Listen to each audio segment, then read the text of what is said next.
Hello, hello, hello. Happy New Year. How is everybody doing? Excusez-moi. Moosh. Nice little jig there. I know.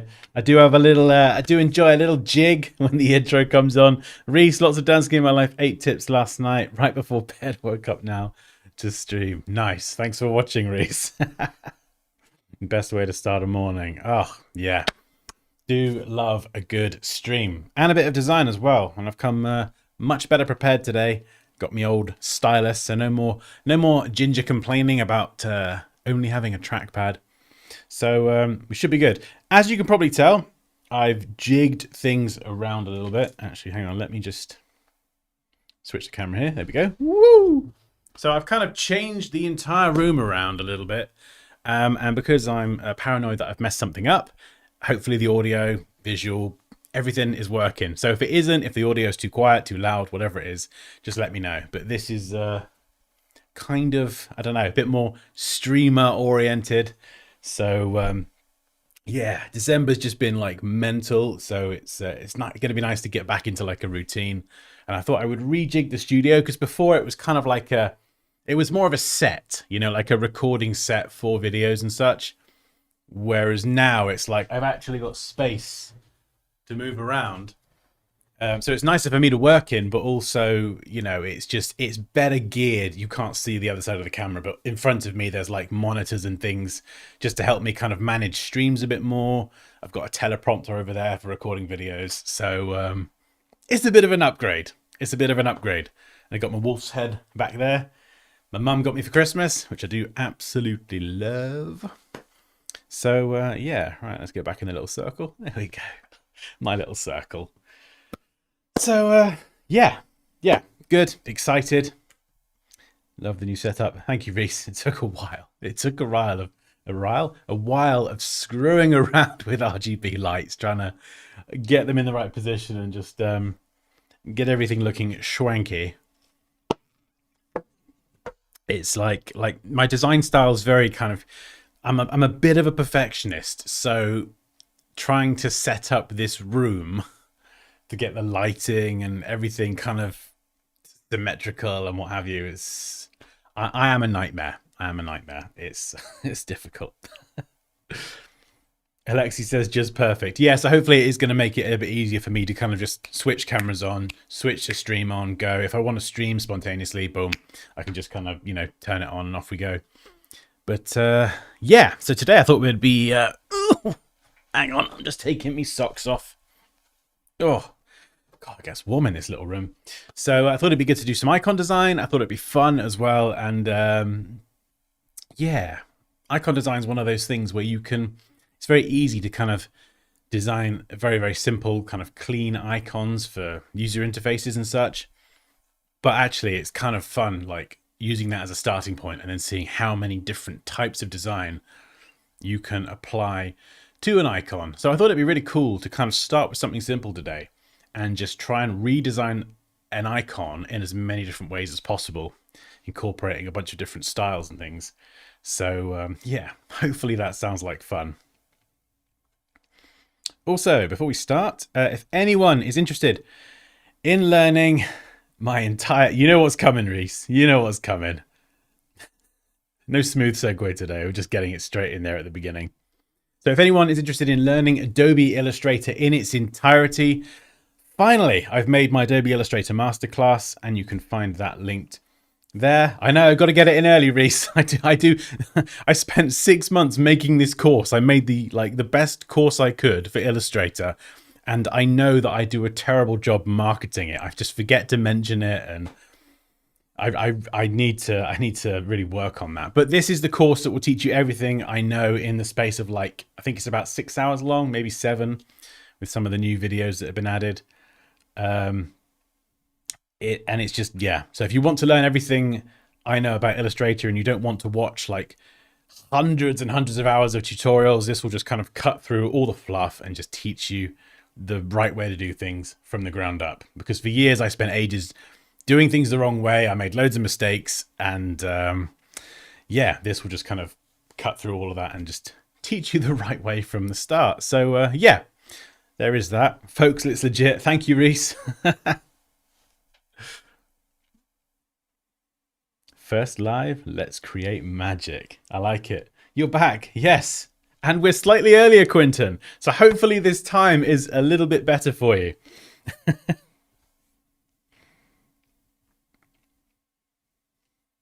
Hey, what's up, Dan?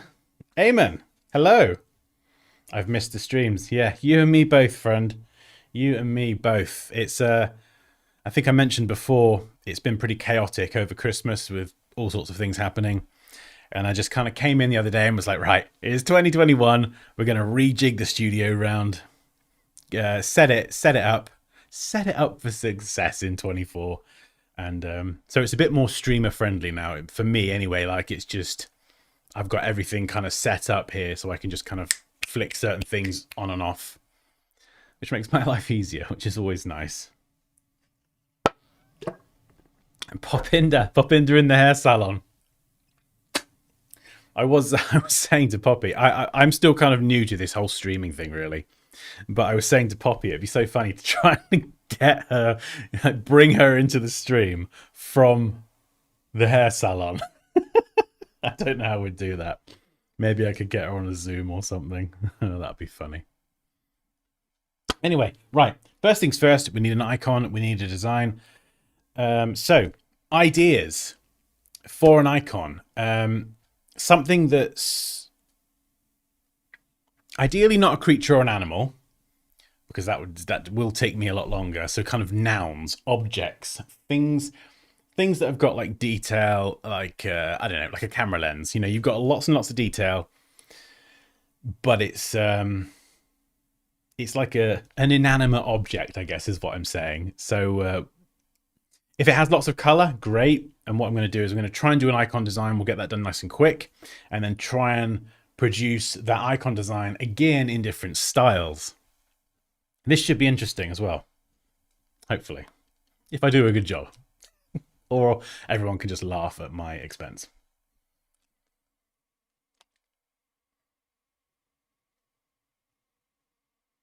Glad you're picking it up in the new year, but holy moly, this is early for us across the pond. What time is it where you are, Mike? I think is it East Coast in the US is kind of 5 or 6 hours behind, and then I think West Coast, like kind of California way, that's usually like 8. I think. Quinton, I'm still on holiday till next week, so I'll be more online then. Love the early time slot if it stays. I have been thinking about tweaking the time slot, but it's difficult trying to like I don't know if there is a perfect time because everyone's all over the place. But I think somewhere between 1 and 3, maybe 2. I don't know. There's a wolf behind you, Dan. There is indeed. Delicious wolf. I think it needs a name. It's 8:11 on the East Coast right now. Okay. And you're North Carolina, is that right, Reese? North Carolina, oh yeah. Awaiting freezing rain this evening. Freezing rain. Oh, I love snow. I love a bit of snow. You get to build snowmen and whatever. And throw snow at the kids. I mean, like, come on.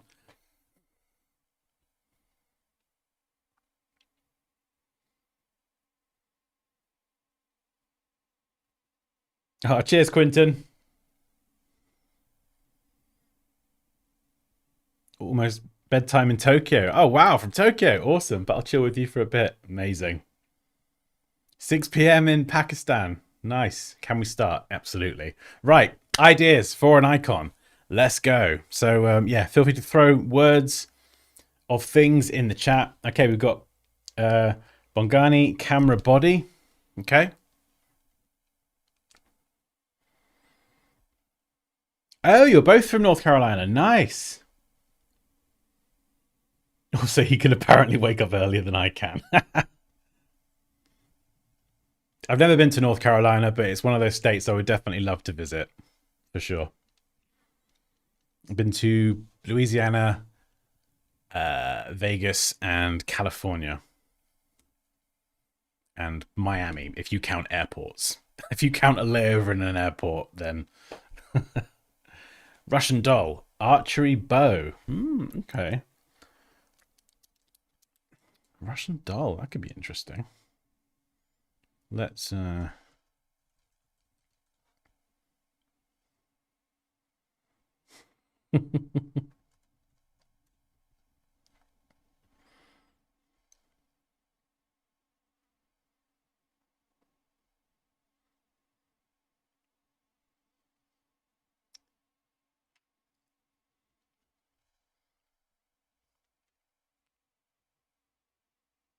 Oh, that's very kind of you, Reese. I appreciate that. I'm towards the mountains and Charlotte. Okay, Charlotte. Got it.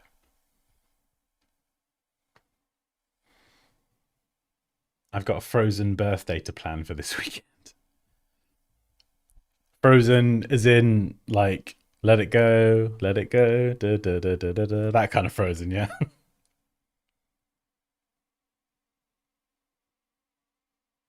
Wouldn't it be funny, Reese, if you and Mike were literally like down the road from each other? Watching from Rwanda. Nice. Welcome, Lewis. Good morning, Rebecca. Can't stay but glad these are back for the new year. Absolutely. These streams are not going anywhere.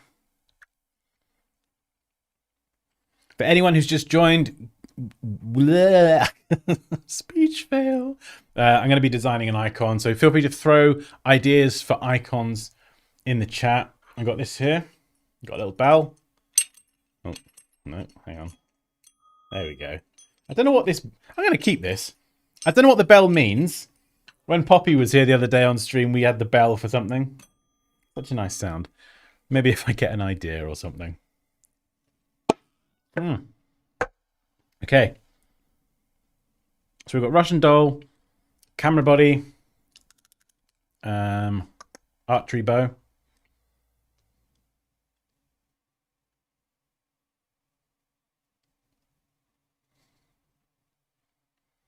Unfortunately, the Disney Frozen.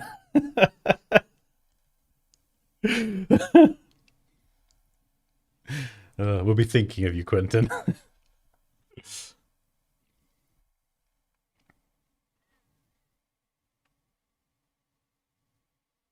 Oh, wow. So you're probably not that far away from each other.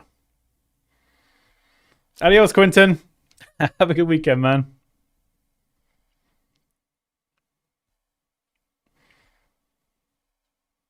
We'll have to connect one of these days for coffee. Oh, that'd be cool. God.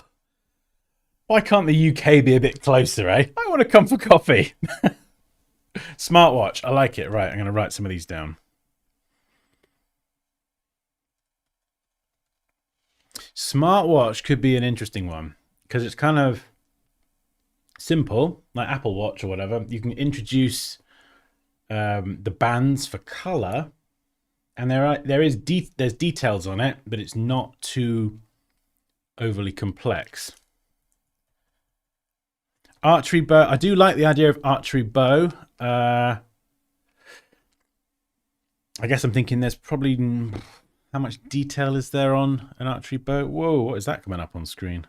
Sorry, that's me leaning on the tablet there. Oh, no, go away. Russian doll, that would be mental. But that's going to be very intricate. So that would probably take a lot longer. A Dansky stream bringing people together. I love the ginger icon in your last video. Maybe do a face character. Oh, that... Yeah, I know the one you mean. Yeah, with the kind of... The sort of quiffy kind of hairstyle.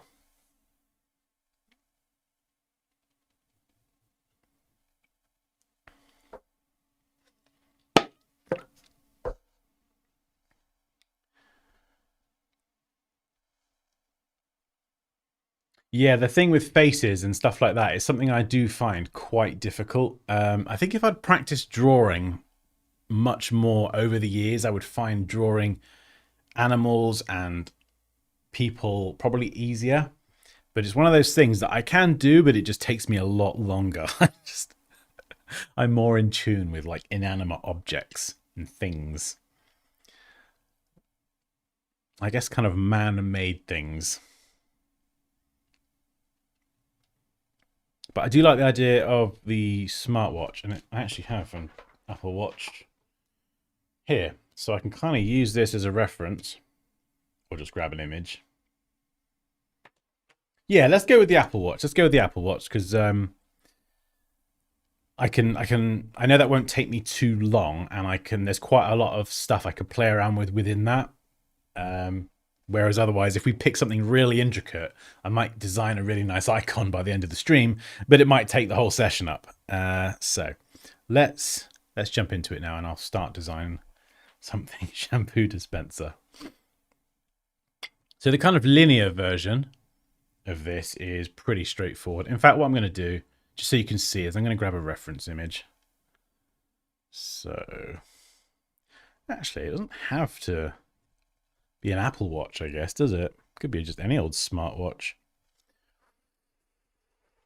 I mean, they all look very similar, actually, to be fair. We could tweak it. We could tweak it. We could make a Ginger watch with Ginger OS or something.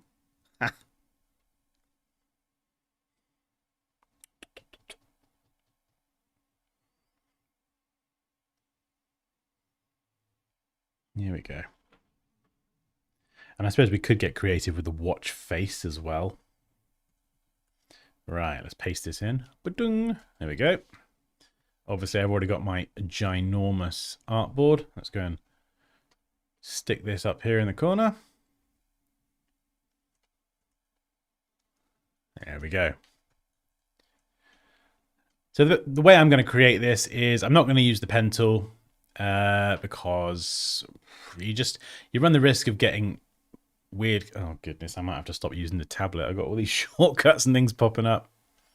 Yeah, you kind of open yourself up to kind of creating wonky curves. So if you joined in the stream whenever it was last time, yeah, I'm gonna put the tablet to one side. I'm actually so used to using a trackpad now. If you joined in before with where we created a spatula, it's actually quite easy sometimes to just use basic shapes like this. So then we'll create another one. Do something like that. We're just going to do this real rough. Scale it down. And then direct selection tool. And then S for the scale tool. I'm going to bring that in. Really good way to kind of scale in shapes like this. Just create that. There we go.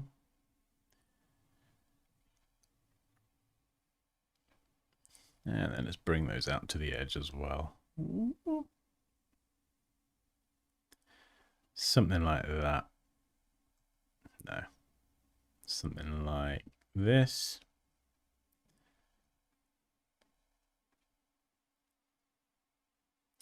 Yeah, and this one here, I don't know. I might have to get pen tooly with that. But if I do, I would only do one and then I would kind of flip it, just to kind of keep everything symmetrical. So first of all, let's round off this face here. We'll round that off. And I'm going to round this one off. Now here, and this is something that I see quite a lot when we do design review as well, is I want this width to be consistent all the way around. So here you can see it's not. Here it's too much. But I do quite often see people doing this. They'll round it off with like the same radius value, but it won't produce a consistent width all the way around because the shape is larger. So one way to get around this, and this is a very, very nifty trick that I learned a while back, is to create a shape. And we'll get that shape there. We want that radius to match the smaller one on the inside. And then we'll copy and paste in place. And then I'm going to scale this up, holding Alt or Option and Shift. So I'm scaling from the center, like this.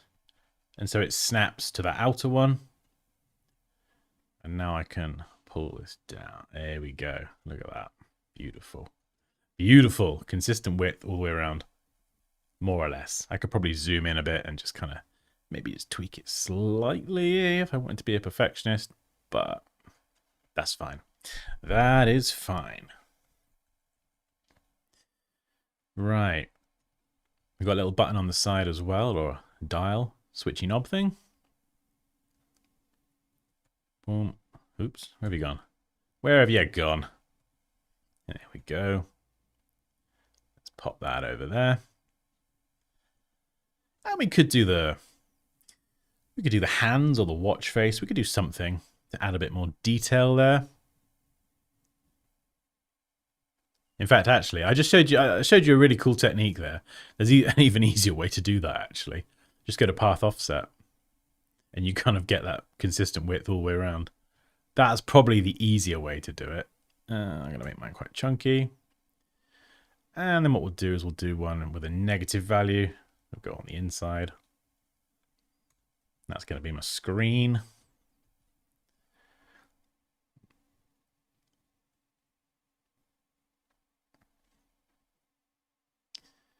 And then we've got this top bit here. And this is a big thing with Illustrator. A lot of it is kind of problem solving. You know, it's looking at something and going, okay, which tool am I going to use to solve this problem?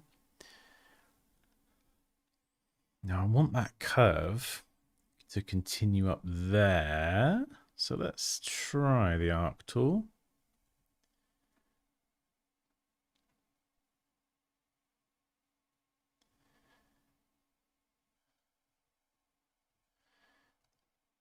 Maybe something like this. C for the scissor tool, where I can make a cut. Trim the end off there. Let's make sure these paths do actually line up. Trim the end off that side.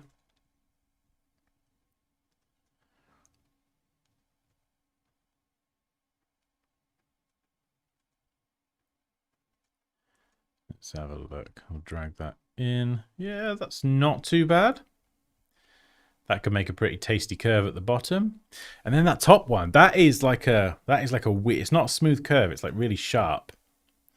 So I don't want to, I mean, I could do that, I suppose, because it's an icon. Like, do you know what I mean? It doesn't need to be a literal representation.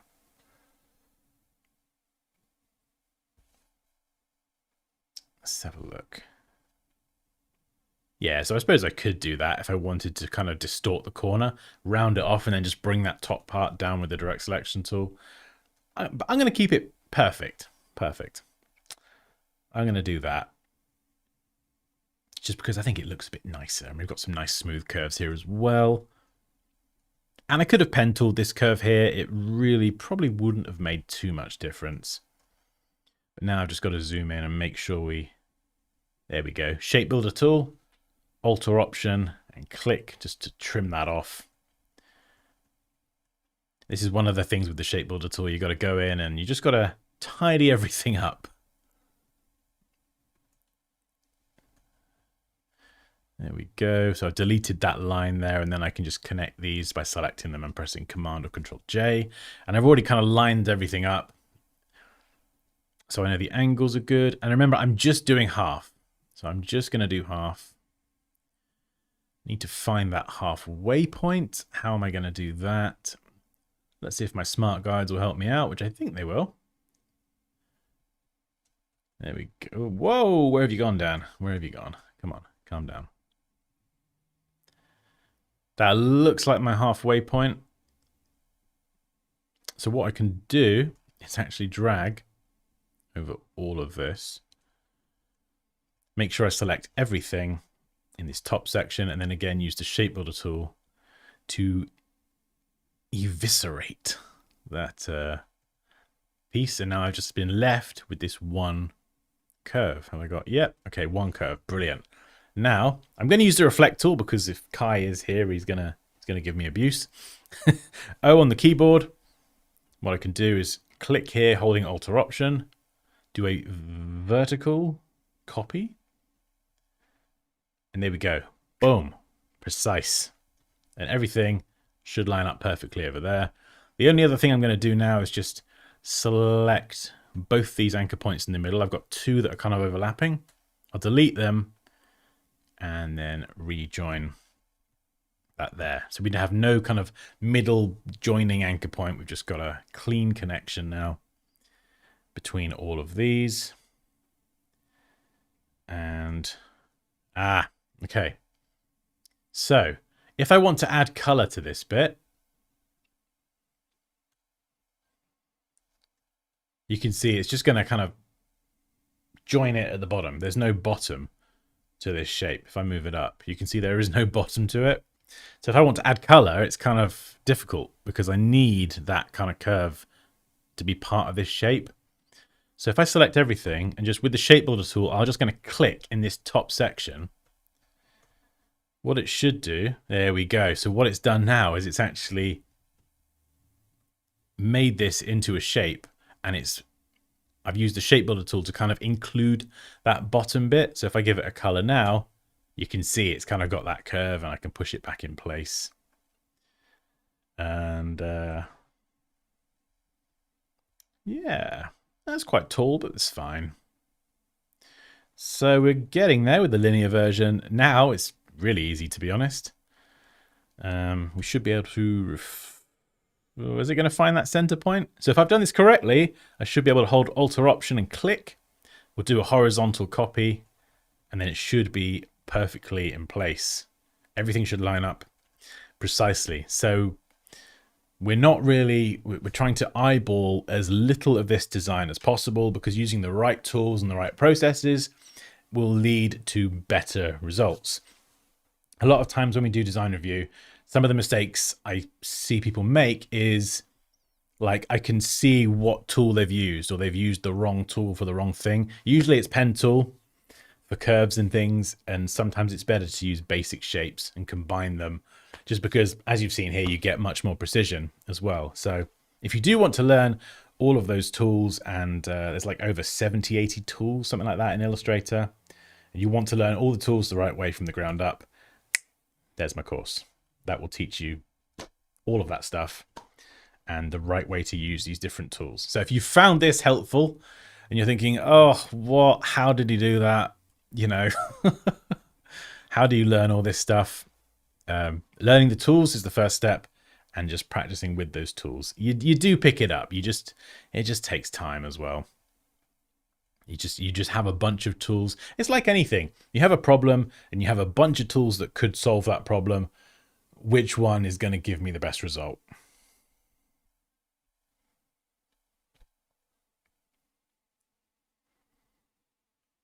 I imagined a smartwatch that's closed so it fits a 30 by 32 square.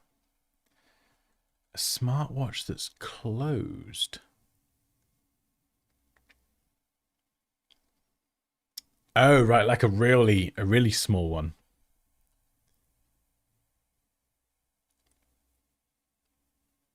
Yeah, I mean, we should start as we mean to go on. Let's create an... Actually, no, I'm already working on an artboard. I've got my giant artboard. Let's go for a small one. Not too small, though. We'll go for... I want it nice, so it's like nice and crispy and nice, good quality. We could do 512, I suppose. That'll be enough. I think 1024 will be overkill for this. Yeah, I should probably define the artboard now, because then as we kind of add the styles, at least we're just duplicating the artboard and kind of refining it a bit more. What is the next size down? 256, I think. Yeah, we could do that. We could do that. Yeah, I'll scale this down. That'll be cheeky. Naughty, naughty. As you can see, I've buggered up all my corners there. So if you do that and you want to scale something down without messing your corners up, just check these boxes. Scale your strokes and effects. Now in doing that, it has scaled my stroke. So it's now 0.623 something or other. So once you've done your scaling, let's just go and put that back to 1 and we're all good. Right, let's finish this up. This little dial here. A couple of versions I could do here. Do I want to kind of puff this one out? Maybe. Wait, why have I selected roughen? Come on, Dan, what are you doing? Pucker and bloat. You silly sausage. Oh, yeah, so bloat tool can behave oddly. Right, let's ignore the bloat tool. We're going to go with a warp. And we'll go with a, where are you? Bulge. There we go. We'll do a vertical bulge. Nice. There we go. I just want to kind of puff it out to the side. Ever so slightly. We'll do 12%. Yeah. Yeah. There we go. We'll add white as a fill color. I don't know. Maybe that left side should be flat. Let's see what it looks like. So now I've got this bulge on. I will need to expand that. So I'm just going to expand the appearance. And then... yeah, that could work. It makes it a bit more interesting rather than just kind of everything being rectangles. Do you know what I mean? But I'm pretty sure... let's have a look. My eyesight's terrible. Where's the image? Where's me reference gone? Yeah, no, it kind of, it bends in on the other side and it does kind of cut into the design. Right, okay, come on, Dan. Let's go back up here. Let's flip this bad boy around. Or, no, that looks weird. I'm going to go for this one.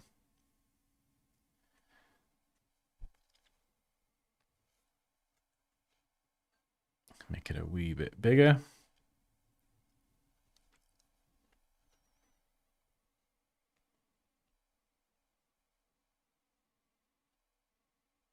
Russell says, hey Dansky, I've just started watching your videos and I've already learned so much. Thanks for doing what you do. You are welcome, my friend. I'm glad the videos are helpful. Debian says, hello Dansky, how are you doing today? Fantastic. It's a Friday. I'm very good indeed. Hopefully you're having a good day as well. Moosh, why not just use offset path? Yeah, I know. This is the thing. There's so many different tools and techniques that sometimes I will actually do things the incorrect way, and then I'll think, hang on, Dan, what are you doing? Why are you making life harder? Exactly, a million ways to do one thing.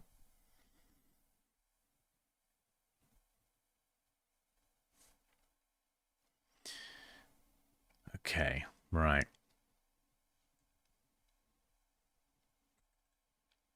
Let's bring L reference image up here. Get this one done, because I've got other versions to do yet. Right, the whole thing needs a bit of bulge. Ain't bulgy enough. So I'm going to copy this before I do this, just in case I bugger things up, which is entirely possible. You can see it's got like a slight bulginess to it. And I want to mirror that. How am I going to do this? Okay, well, let's try grouping it together. We'll try a warp bulge. We'll see if... We'll do 5% vertical. And we could try and do it again. Apply new effect. Sorry, that was horizontal. This is vertical. Gives it a slight bulge. And then can I expand the appearance? Yes. And then I've still got my clean lines. Yeah, I think that's better. It's subtle. Arguably, it's very subtle, but then I think on here the bulge is quite subtle as well. Yeah, this just feels too kind of perfectly square. This has kind of also changed the aspect ratio a little bit, which makes it more, it's a bit wider now, which is more like the actual thing.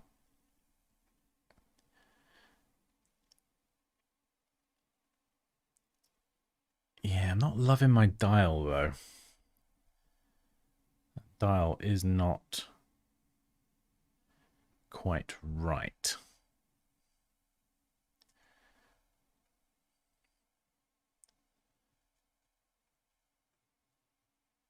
So you can, all of this is still fully editable. Yeah, maybe that. Maybe it's just the positioning. And we could actually put some lines on there as well, just to add a bit more detail. So an easy way to do this is to add one here at the top, in line with the top as well. Drag it down to the bottom. So I've created the start and the end point, and then I'll just we'll just create a few duplicates in between. And then we'll select them all. And because I've created one at the top and one at the bottom, all of these ones in between, even though they're kind of spaced inconsistently now, what I can do is use distribute, and it will space them equally apart. And then I just delete the start point and the end points.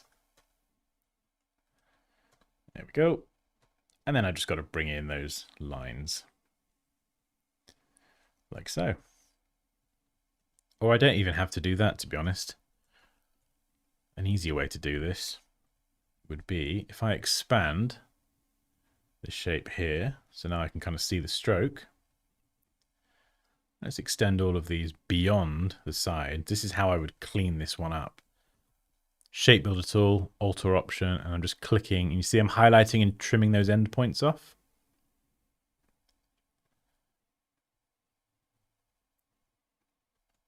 There we go. So now all of these are the exact length. And this is important actually, because if I were to suddenly start changing the stroke weight of this and playing around with it and thickening it up, when you change stroke weight, sometimes you'll get different bits will kind of stick out, or they won't kind of connect where you've changed the stroke weight. So because all my paths are kind of done correctly in there, clean and tidy, when I start making changes later on, it's just going to make my life a lot easier. Yeah, I'm not crazy about that button. Don't know.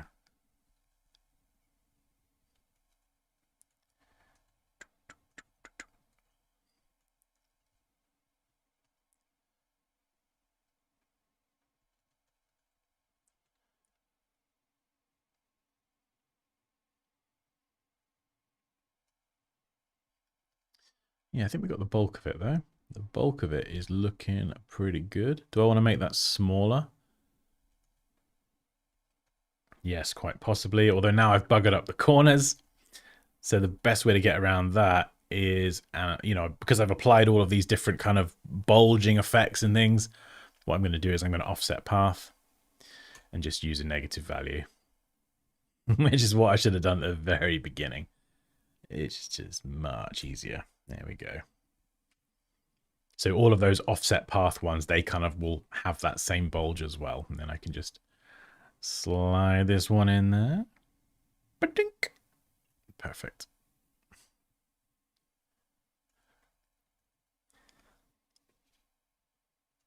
Cool. I should be sleeping, but Dansky is live streaming. Nice, Nick. I appreciate the dedication.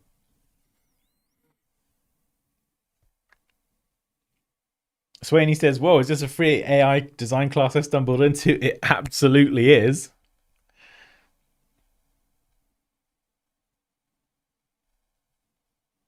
Oh, thank you, Reese.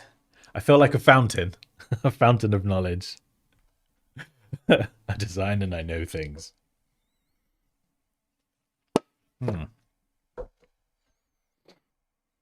How long does it take you on average to design a medium-sized landing page? As long as you deal with it sometimes. I mean, it's difficult to answer, really. Setting up the landing page would be relatively quick. A lot of it is just laying stuff out. I think the actual creativity and the graphics, that for me, that's what would take me the longest, but would have the biggest difference. If you're going to use imagery, it's got to be good imagery. If you're going to have graphics to illustrate certain points, then, and those graphics need to be created, and you're not using like stock assets, then that's where I would put the bulk of the time, because that's going to be the visual thing that's going to kind of grab someone's attention. Okay, right, I'm going to settle on this for now because I will spend forever doing this otherwise. So let's create some variations. So I'm going to keep this artboard here. Do you know, I think they've swapped. Have they swapped around the position of the artboard tool? I'm so used to going here. I'm pretty sure they've swapped those around. It's confusing. confusing the heck out of me. Okay. Right, so we've got 1 pixel line here. We could go and chunk this one up if it'll let me. This is something that I like to do with icons sometimes, and that is have multiple widths. So it can kind of make something look a bit more visually interesting. Let's go for maybe push that one out. It's a little bit too close here, so I don't want to kind of collide into it too much. And you can see just by integrating a couple of different widths, it can make it visually a bit more interesting. We could make that black as well. And all of a sudden we've got something that arguably looks a little bit less vanilla. It looks a bit more interesting. And all we've done is just change a couple of widths. Sometimes what I do when I do this is I'll have like a thick and a thin. So what we got here, we got 3 points on the outside, 2 on the inside. You could even do, if you want to be naughty, 1.5. Sometimes you can double it, so you could have 2 pixels as your thin and then 4 as your thicker. That's what I sometimes do. And we've got a fill here in the middle. So there we go. We've got a variation. Next, I reckon we should get some color in there. And because of the way we've set this up, we should be able to color this quite easily. So we're going to go with solid colors. So we can swap all of these strokes around. We'll go with, well, this part of the watch is all, what is that? That's black. And then this is like your space gray or whatever it's called. And then here we can have a color. Someone shout out a color and we'll make it work. This is for the strap. Oh, thank you, Azan. That means a lot. Thank you so much. I try my best. Reese says layout and content is a day easy, but yes, throwing graphics and elements is probably another day. Yeah. It makes a difference though. It does make a difference. I feel guilty sometimes for working on something for a long time. Yeah, I think it's one of those things like it sometimes great design does take longer. I find with my own work, the secret ingredient is time. You know, I've got the technical knowledge to create a lot of different things, even things that are really hard that I might look at first and go, whoa, there's no way I can create that. You know, I get that as well sometimes, but I just have to put enough hours into it. But obviously, like, you know, when we have deadlines and things, you can't always do that. So it does, yeah, that's when you kind of get the pressure.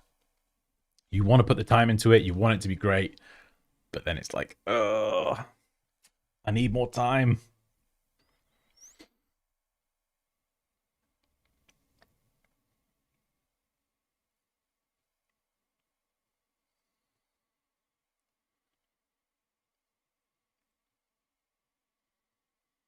Absolutely, Mike. A process that you can get people to follow, or that everyone's following. Just it makes everything so much easier. Right, Russell says lime green. Okay. All right, Russell. Lime green. Whoa. That is some serious lime. Oof, I do like that. A little bit darker. There we go. Beautiful. I'm still not happy with this thing over here.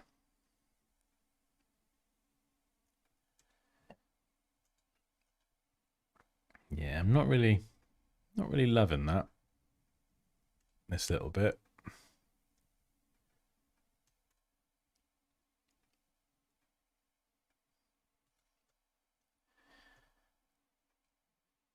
Oh, maybe that's a bit better, I suppose.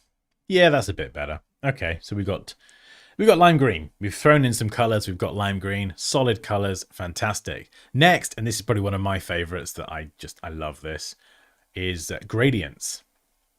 So we'll copy that lime green color. Now this is a nice easy one because I can use gradients to create depth. So we're going to rotate that by 90 degrees. So we're going from top to bottom. And let's paste that color in. Oh no, paste doesn't work sometimes. That's fine. When pasting doesn't work, for some reason, we could just click the eyedropper tool and then sample that color there. And on the other side,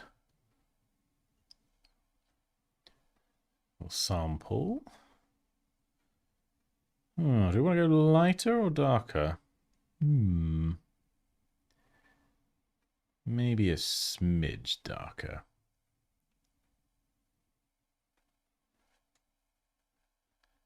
Yeah, there we go. Nice. Then we can select the bottom one, eyedropper tool. It will copy all the properties, but it won't copy the angle. So you will need to punch in the angle again. 90 degrees, but it's a reverse. So we want the lighter part on the inside, I think. Let's have a look. Let's have a look at a reference.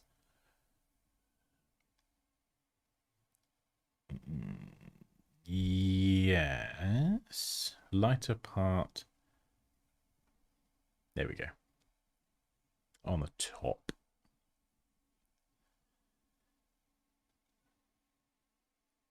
That's going to be an interesting one. Yeah, you can see here. Okay. So it kind of graduates from dark to light in a very short space of time. Ooh, okay. Ooh, challenge. Challenge, challenge, challenge. How could we do that? So I think the way I would probably do this, if I wanted to get that, is I couldn't do it with a fill. Wouldn't work. So I'm going to have to copy and paste that in place, move it out, swap the fill and the stroke, chunk that up so the stroke is the same width. And I'm going to have to apply a gradient to the stroke. And then I can apply this here with it across the stroke. And then let's go and select. There we go. So you see there, instead of, I couldn't have done that with a shape with a fill. But what I can do now is try moving this back in.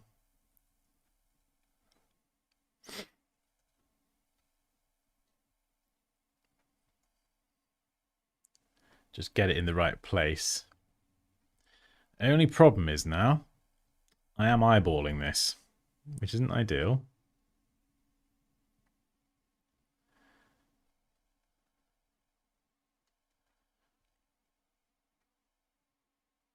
But if you have to eyeball it, zoom in all the percents like this. I'm zooming in 23,393%. Because the reality is, as much as it's like, oh, don't eyeball it, sometimes you're gonna have to. And if you're getting it lined up at that kind of zoom level, trust me, nobody's gonna notice. You're good. Although it has created problems up here. Oh no, it's ruined everything. But again, the reality is, you know, if I was in a bit of a pinch now, if I had more time, I could go and be a perfectionist. But if I was in a pinch, what I would do is just move that down a bit.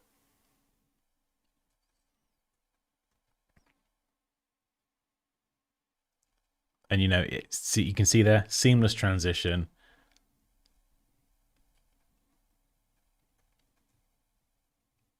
There we go.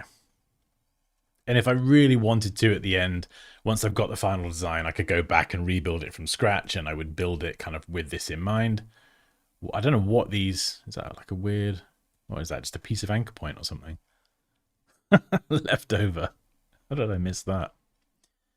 So we've got flat version, we've got the gradient version. Now, of course, I can go in and tweak this. Maybe I want to kind of push that in and make it a pinch darker. Like this. And what do we got here? This one is a bit darker.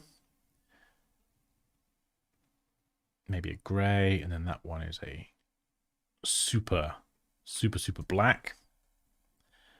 Like the glossiest of glossy screens. And maybe on this one, actually, we could add another color. Do I want to do that? Where's my plus? Plus icon, where are you?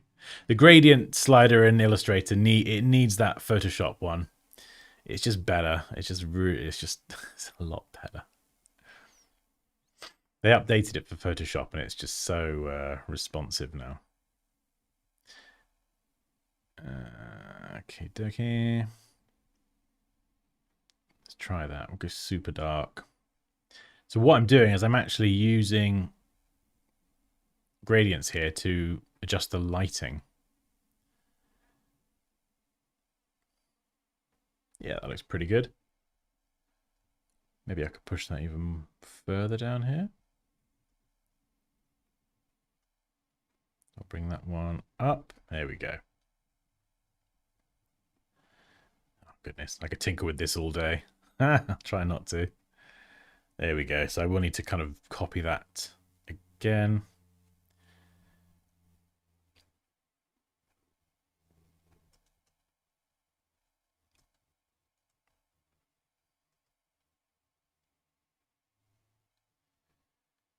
And then I can always tweak this at the bottom. Or just freely move this around. There we go. So make the top and the bottom quite different.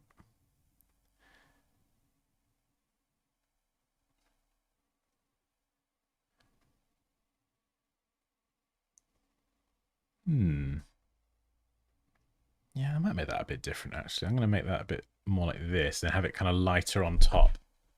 And you could spend ages studying the actual product and making the lighting mirror it. It's got some pretty crazy lighting and highlights and things there. But I think that's a pretty good job. And I could go and change the color as well.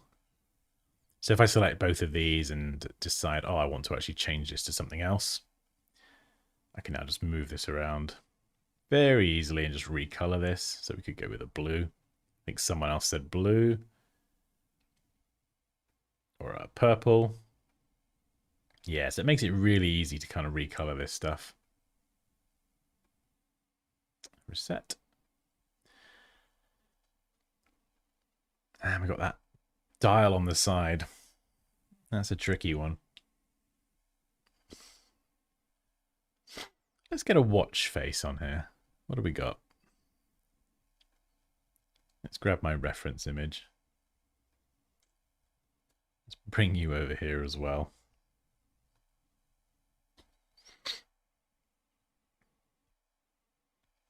I noticed those dashes at the top of the watch as well. What's going on there? I think that's just a piece of anchor point. Sometimes when using the shape builder tool that I used earlier on, you do get bits of anchor point left over. Normally, kind of, I'm quite good at spotting it and getting rid of it, but I missed it there, and it's just left some random bits of path on screen. It's one of those things. No matter how perfectly you try and use the shape builder tool, you're gonna come up against that. It's one of those things, unfortunately. Have you ever used Blender before? It's a great program you might like. I have. I love using Blender. I've got a mini course on the channel, so if you want to learn Blender or get started with it, there is a free mini course on the channel right now, I think.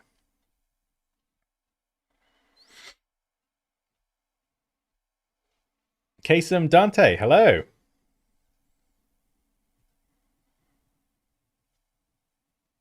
What is that you're recoloring with? It is, if you select your colors, go to edit, edit color, and then recolor artwork. I didn't use this feature for a long time, and it's brilliant. It makes life considerably easier. Because sometimes you'll kind of create a design and you'll, as you've seen here, kind of use very specific colors, and you'll kind of dial in the colors perfectly and then think, actually, I want to see what this looks like in pink. And you can do that just at a glance. See how it could look. Yeah, I'm going to leave the little dial on the side for now. But I'm going to create some watch hands. This should be fairly straightforward. How big do I want to make these? I could make them a bit bigger, I suppose.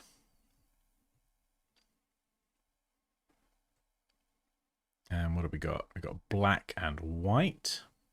Now, I can't see the white, so I'm going to make it yellow for now, just so I can... Oh, no, let's go red, so everybody can see it. And I'll align the stroke to the outside. Nice. go with 2. And then, oh no. There we go. Let's add a wee line. So we've got a short one. And we've got a long one.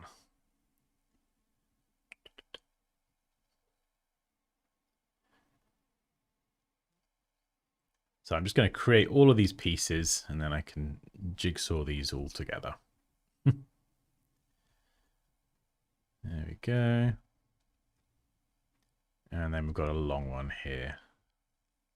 For the second hand, something like that. That looks about right. Let's lock all of this just while I kind of get everything in position. So this one needs to go in the middle. So what I'm going to do first of all is this dot. I need to find that center point on my design.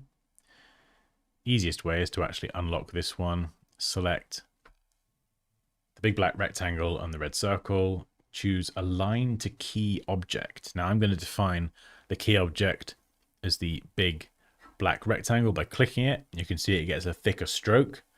So that is the key object. So everything else will now align to that key object without moving the key object. Because if I start moving this one, trying to align things, well, it's gonna mess everything up, isn't it?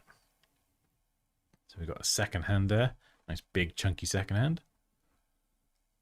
Now let's set these to white. Actually, I can group them together. Now, I want those to pivot around this point. This is where it gets interesting. This is where it gets interesting. So I can see the central points marked there.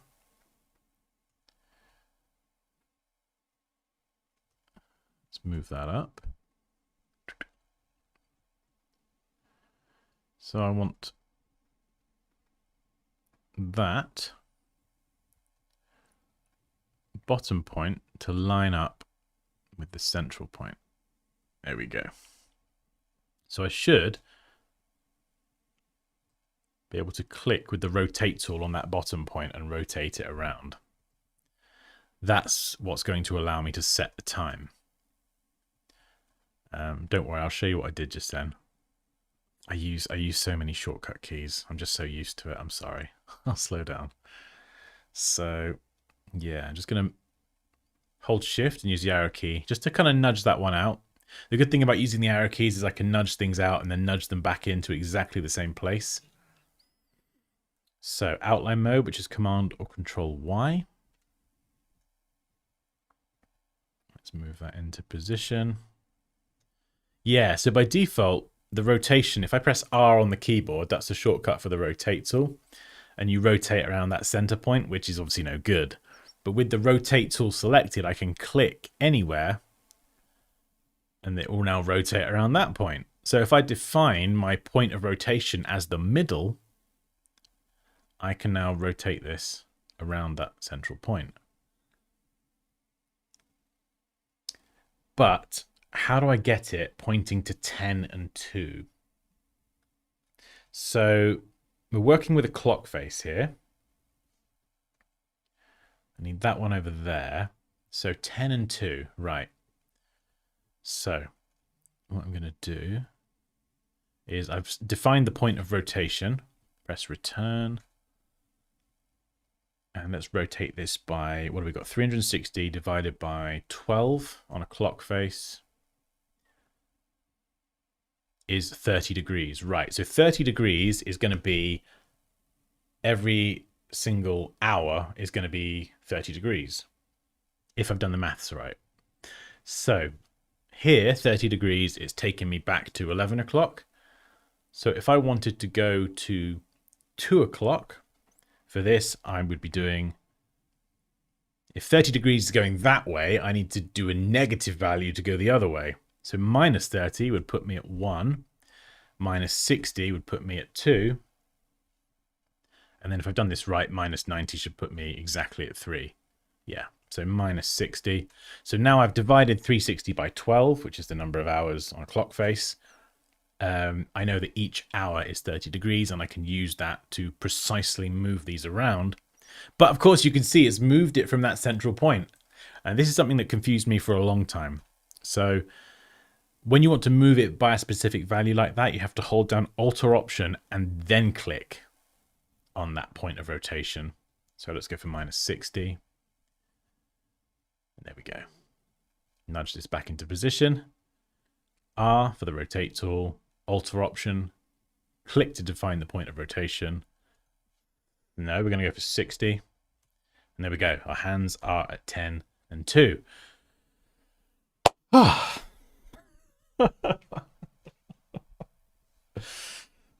problem solving on the fly. I'm solving problems I'm not prepared for, but it's good. It's good practice. It keeps me on my toes, and it shows you how I would actually deal with something kind of in real time. So if you start to see me sweating, then it's good because, yeah, this is the reality. David, greetings from Hungary. Thanks for the quality content. You are welcome, David.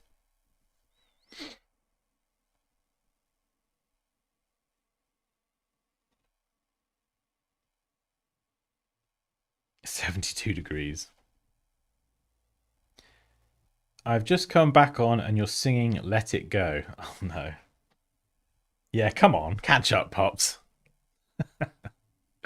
Let it go. Okay, so yeah, we've progressed a little bit there. I do want to get to the end doing a glass one. I'd like to turn this into a glass smartwatch. So, right, let's round this off. First of all, I'm going to select that stroke. We're just going to change the cap type to round. I mean, obviously the watch face is coming off. So how can I shorten this? Let's double click to go inside the group. Main selection tool. I should. Okay, right. If you round off your corners like this, sometimes it won't let you actually adjust the size of the shape in terms of bringing it down. If you get this happen, switch to the direct selection tool, unround your corners, deround them, whatever you want to call it, then adjust the length, then round them off again.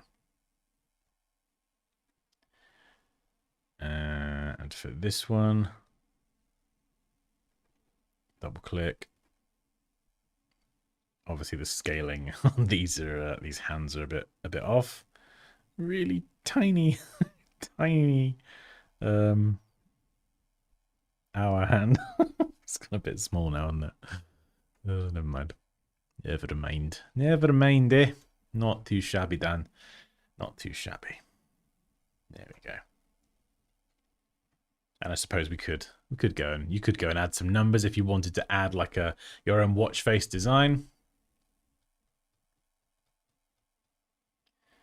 Yeah, I mean it's obviously a lot smaller there, but because this is more of an icon per se, I don't want there to be the details to be too small and intricate. So I have made it kind of a lot larger. And let's just check.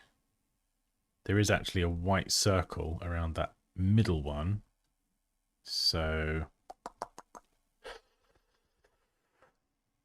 because we've already got a stroke and a fill there. So I'd go to the appearance panel and then I would add another stroke. We'll just duplicate this one. We'll make it 4, change the color to white, and then move it underneath the red one so it pokes out the side.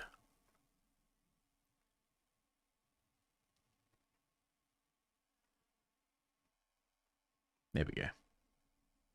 Ooh, I don't know if I like that actually. I don't know if I like that. Do I want to change it to 1? Or maybe slightly thinner actually. Yeah, I think that could be better.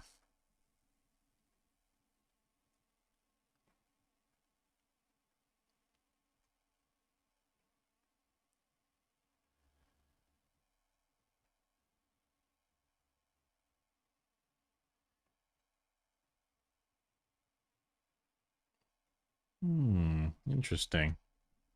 Why won't you let me make that smaller? Can't seem to go smaller than 0.5, which is curious. But that's fine. Sometimes I just, I'll just remake it again. I remake the circle, pop it in exactly the same place, and scale it down. I don't know why it wouldn't let me there for some reason.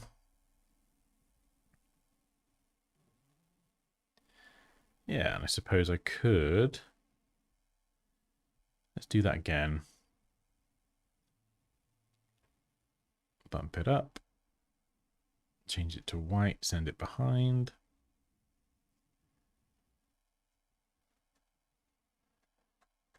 There we go. That's not too bad. It's a little bit more accurate as well. Kind of connects the hands to that white thing.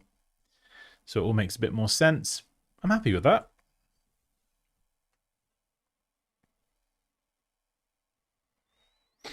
Yeah, let's do the glass effect. I could spend ages fiddling around with this one. So let's make sure we unlock everything before I duplicate the artboard.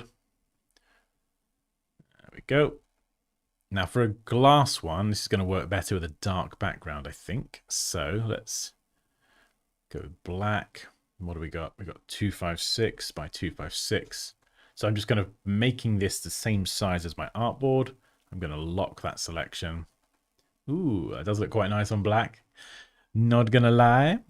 And first of all, it's about defining the glass effect. So I'm going to use the default black to white gradient. It's always a good place to start. Oops. Let's make sure that's the fill. There we go. And we want both of the colors on either end to be white. And I'm going to set the opacity of one end. We'll try 70, and then the other one perhaps 5. Angle, maybe 45 degrees. Flip it around. So I've got a light source coming from the top right. And what I can do is I can push the midpoint in one direction more. So this kind of, it just becomes a little bit more gradual, more highlight, kind of isolated to the top right. And then that kind of fades out to 5% opacity down there. So it's essentially transparent. So if I were to throw a bunch of different colors behind this, it would still blend quite nicely. Do you know, I might bring that down to 50% actually. Now what I can do is I can switch to the stroke and click here again on the gradient slider, and it's going to add the same gradient. But you'll see here the gradient is running over the stroke. So I might switch that to the outside, just so it's not kind of, the stroke isn't bridging the path, because otherwise when you've got transparency, you know, you'll be able to see the join underneath. So now for this outside one, I'm going to make this more accentuated.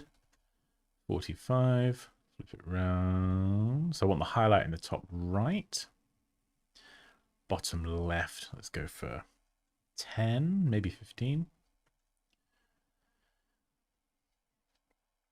And we can round these off, make it look a bit more like glass. And you can make the border around the edge as thin or as thick as you like. So you can make it thinner if you want something a bit more realistic, I guess.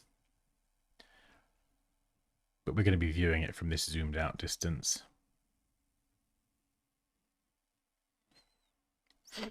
Yeah, and this is going to be quite tricky actually, and quite interesting, because I've got lots of different paths and some of them connect. Whereas here, I'm not using transparency.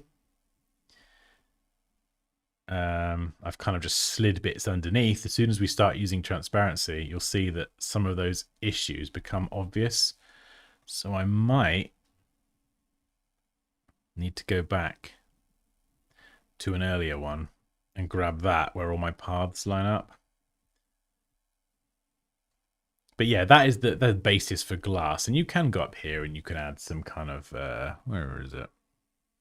Where are you? Texture. You can add a bit of grain and things to try and make the glass a bit more realistic. But let's just eyedropper tool this. Yeah, this will look cool, but it's going to be tricky because I can't just eyedropper tool everything because of the transparency. So how am I going to do this? Oof, that's going to be a tough one.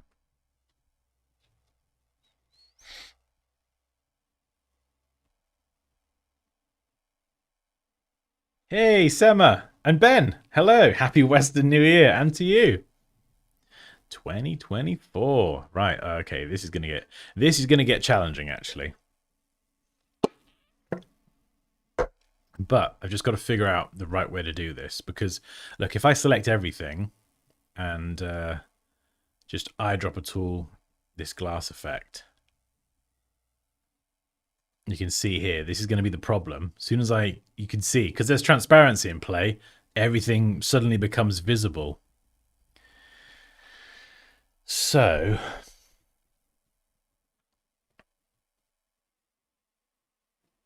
yeah, I think that's going to be the main problem. That is the main problem. So I'm going to have to combine the outer body with those kind of top and bottom bits of the strap. So let's go back to the very first one. I know this is a slightly different size, but let's bring this over here. Let's try applying the glass to that and see what we get. Ah, nothing. Can't see anything. Okay. Let's extend that black a bit. There we go. Yeah, so now this is going to kind of show the problems. Obviously, the dial is a problem, but we don't care about that. We can ignore the dial for now. This bit, that's the... You can see here, transparency involved there is causing problems. But my paths are all clean. So how am I going to approach that one?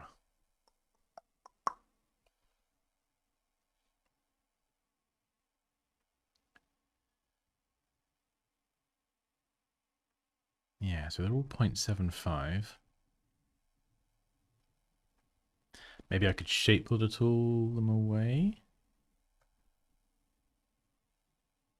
Okay, so that works for the outside.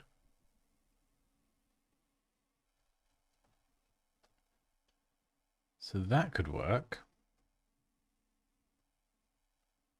But then, because there's always going to be an overlap there, there's always going to be a problem with the transparency unless I expand the stroke and combine them. Okay, right. Oh, I do love a challenge. Gets the brain going. Right.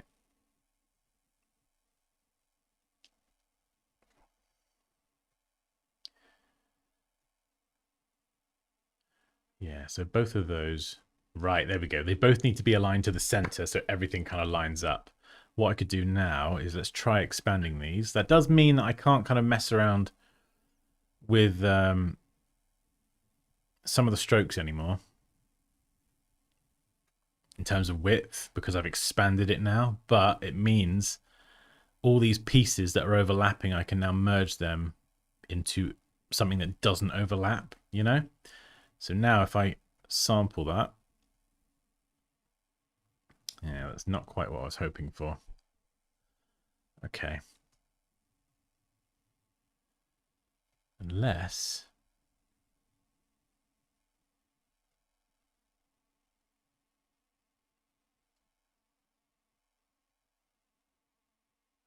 okay. All right. I think I might have it. There is something else I want to try as well. So here I've got this one. What I'm going to do is I'm going to click in there, click in there, and click in. Oh, where's the bottom? That's right. I'll just copy the top.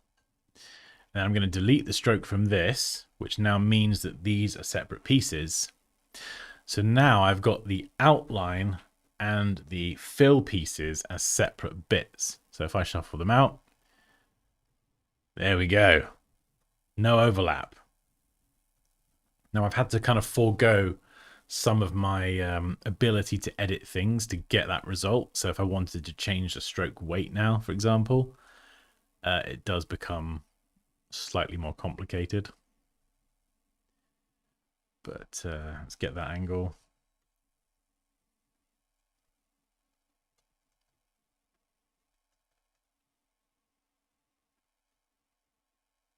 There we go. I want to get that highlight in the top right.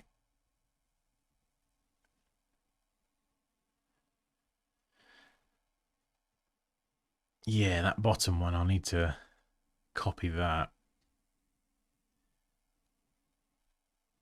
Yeah, that's one way it could work. There is another idea, actually, that I think could look quite good.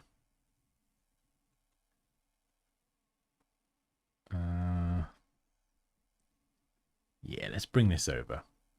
Let's bring it over. And we'll sample.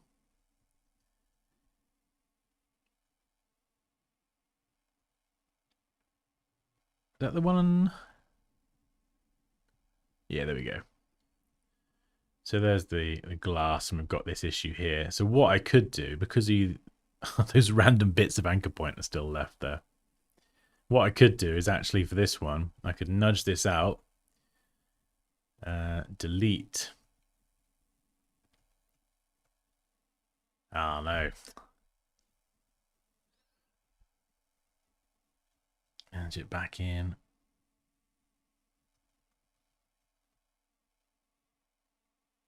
Oh, yeah, that's not going to work, is it? It's not going to work. Let's go and offset the path on a negative value. Yeah, and I think I might already have the better solution over there. But we'll see. What I was going to do is try and nudge this in as like a little detail. So if I get rid of the fill for now and just delete this, you'll see what I was trying to do.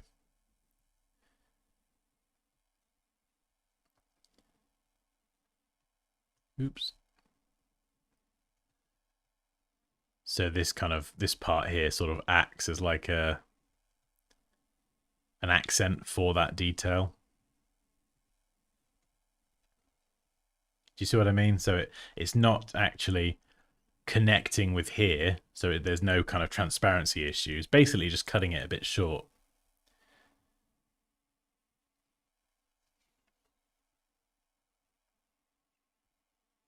But yeah, that's a tough one. That is a tough one.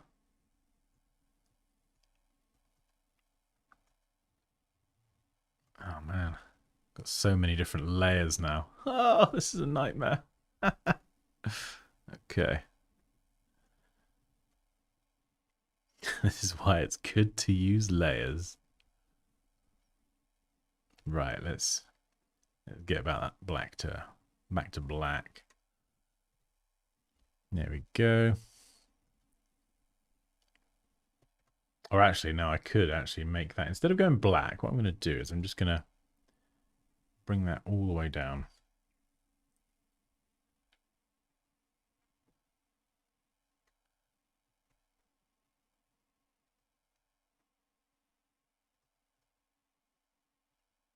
Oh my goodness. This is tough, man.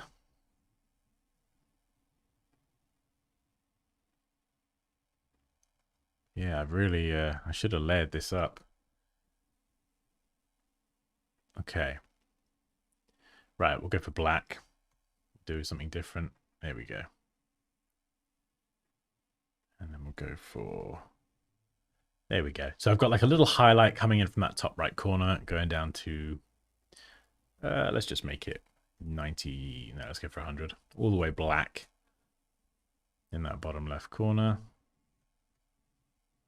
Which is giving me some weird artifacts. So we'll go for 97%.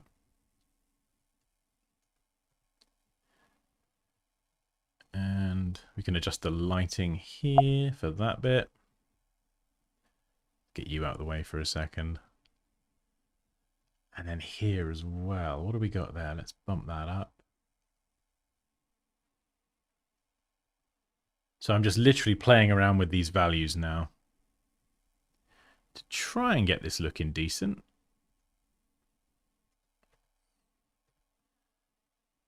And it does get very complicated, as you can probably tell, because there's just there's shapes on there's shapes on top of shapes, and because I'm like blending them all together, if you've got 3 layers of like glass and they're all 30% transparency, you're actually going to end up with something that's 90% in total because you've got multiple layers. So what I had to do with the screen here was actually turn the colors from white to black, because there's so many layers underneath, it wouldn't get dark enough. It was just still too bright.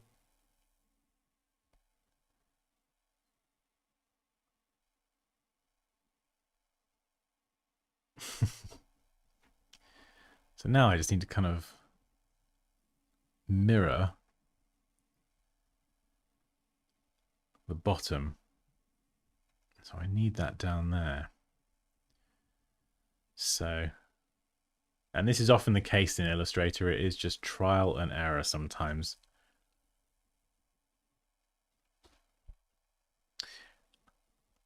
So what I'm going to do here is I'm going to try and figure out how to cut this in half perfectly. Is that the halfway point? It looks about right. Okay, let's select everything. Shape builder tool, the entire bottom half.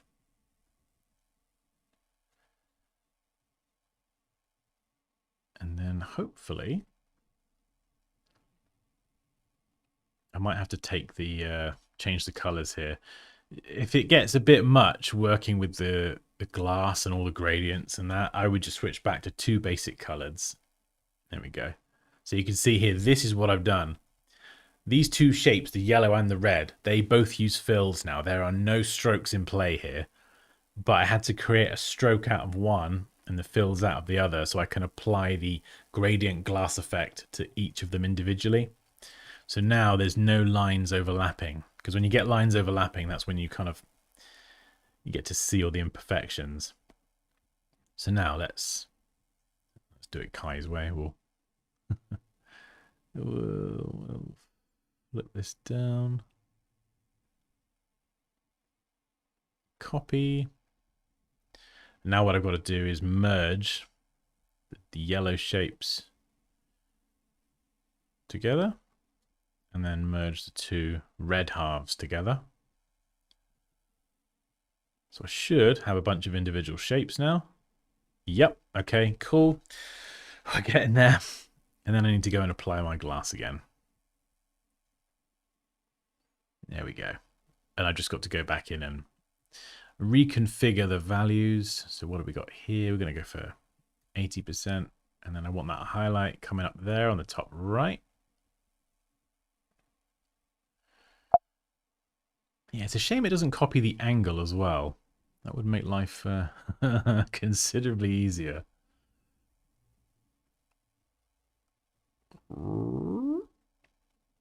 Let's get that down there. Yeah, something like that. That seems good.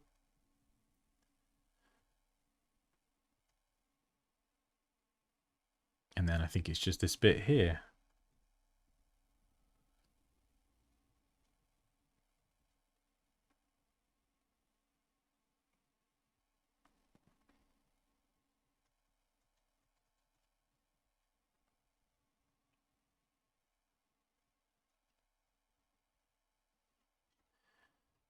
Yeah, not too bad. Not too bad. And like I said, if you want to go for something more realistic, you can make the edges, the strokes really, really thin, and you get much more realistic glass. But because this is like more of an icon visual representation, I don't want it to be too thin. I suppose for some of them you could lose the stroke like that. I think sometimes it could be a bit much, or maybe I could make one smaller, thinner. No. But I do often find that once you've kind of got this bit done, it's really just a case of tweaking the values. Oh, that is my timer to get ready to go and pick my kid up from school. And we'll go for 5 down here. So I'm just changing the values. That's all I'm doing now. And we'll bring that up. And for the outside,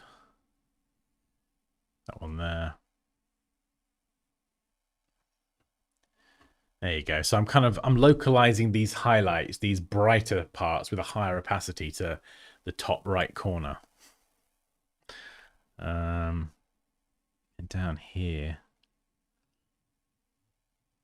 Yeah, that's pretty decent. Pretty decent, Dan. Not too bad, mate. Not too bad. Not too shabby, son. And it really is just tweaking. Most of what I'm doing now is just tweaking. Tweaking. So, let's copy this. I've just got to make this glass now as well. God, glass. What were you thinking, Dan? Okay. Before I go ahead, what I'm going to do is I'm going to copy this. And let's get that over there. I'm going to pop this on its own layer.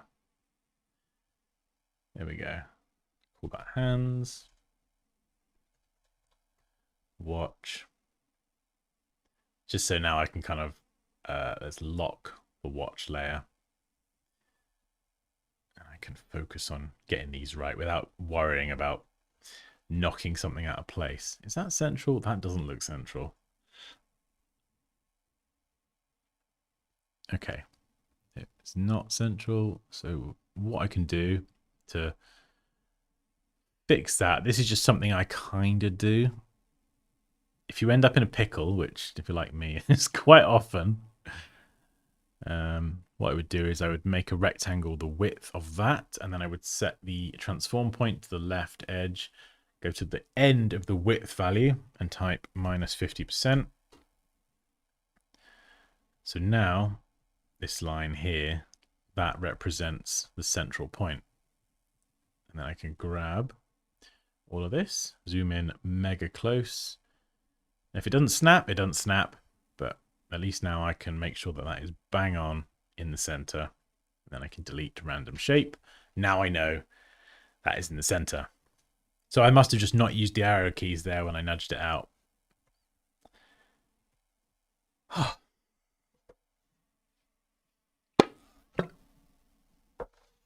You want real pain, draw a photorealistic snow globe with transparency, parallax, distortions, and reflections all at the same time. My goodness, I probably wouldn't do that in Illustrator, to be honest. I would honestly use something like Spline or Blender now. Spline would make it a lot easier because, I mean, creating glass in Spline is just super easy. And then it handles all the lighting and the parallax or camera distortions, reflections all at once. Are you an expert with Adobe Illustrator, sir? Yes, I would like to think so. And if you'd like to learn everything I know about Illustrator, then boom, there is my Adobe Illustrator Masterclass. So if you're finding this session helpful today and you're kind of learning lots and bits and pieces and thinking, oh, wow, this is really cool. This is a good way of doing things. This course is packed full of stuff that just teaches the right way to do things from the ground up. Because, yeah, like I said earlier, I've made a lot of mistakes throughout my career. I've spent years doing things the wrong way. And it's a waste of time. And this course will just teach you everything, how to do it the right way from the ground up. I know, I'm trying, Reese. I'm trying to do a better job of marketing the course I spent 6 months making. I spent so long making it. I need to keep mentioning it and do a better job of getting it out there. So hopefully I'm doing that. Right. Lastly, let's do this one. If you get this question mark right and you want to get rid of the fill, just pick a color and then get rid of it, because it won't let you remove a fill that's marked as a question mark. So if you just pick a random color, then you can remove it. So I think here, what I might have to do again is kind of what I did before. So let's... I'm going to have to think of this like an actual mechanical item. So in reality, these watch faces, they would be kind of separate items than the red kind of secondhand. So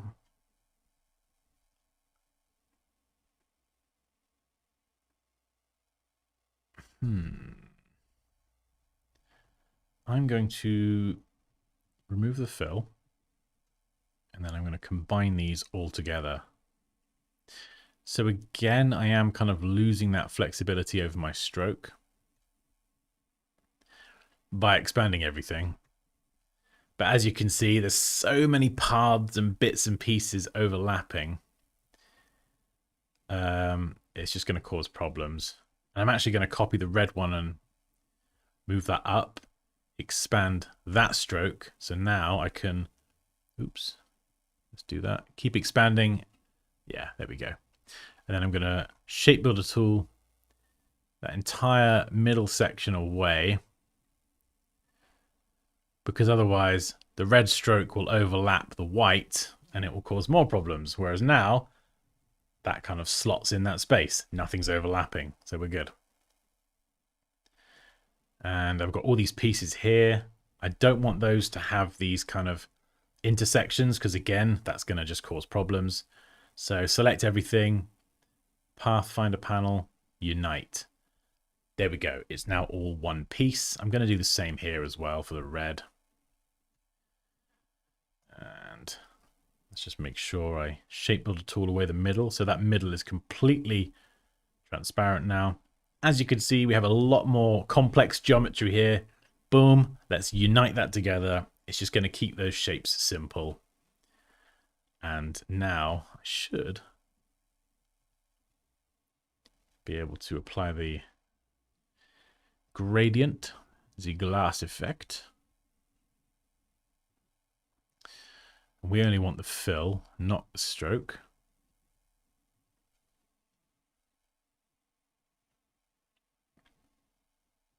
And I might need to make this a little bit brighter so people can actually see it.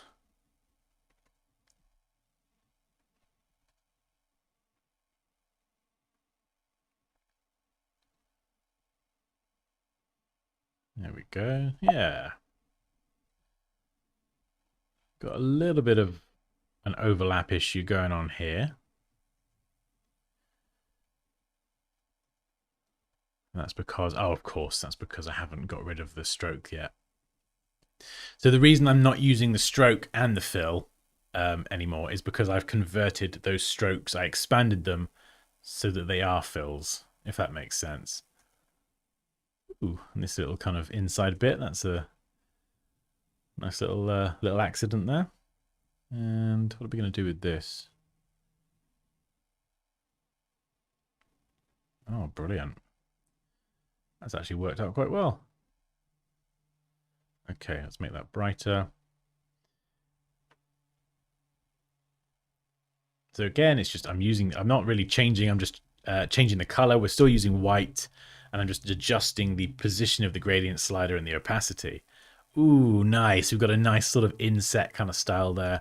And you can see the reason this works now is because there's nothing overlapping. Before, we had the red line going under the thing, and now I've merged the white and the red together.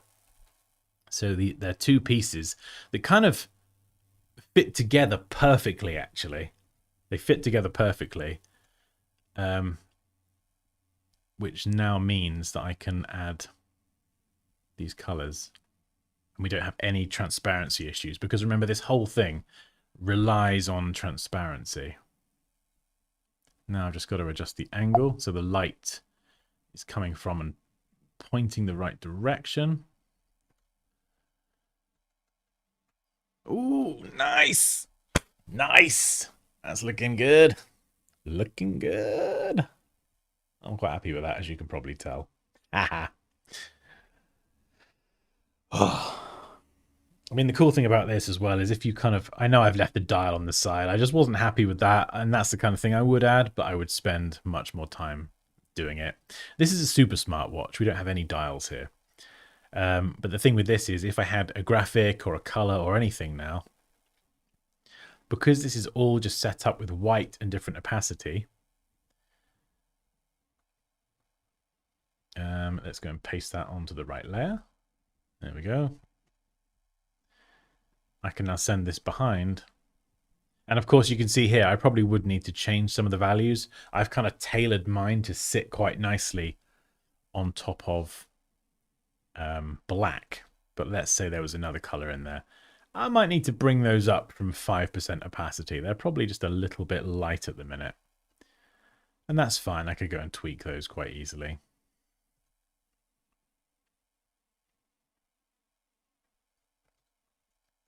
Just so it stands out a bit more. And that one there. I mean, yeah, actually, I could even take that off. I think if I was going for proper, glass, I would take that one off. And this one here, that's going to need to be a bit punchier. Yeah, there we go. And you could keep that one or have it off.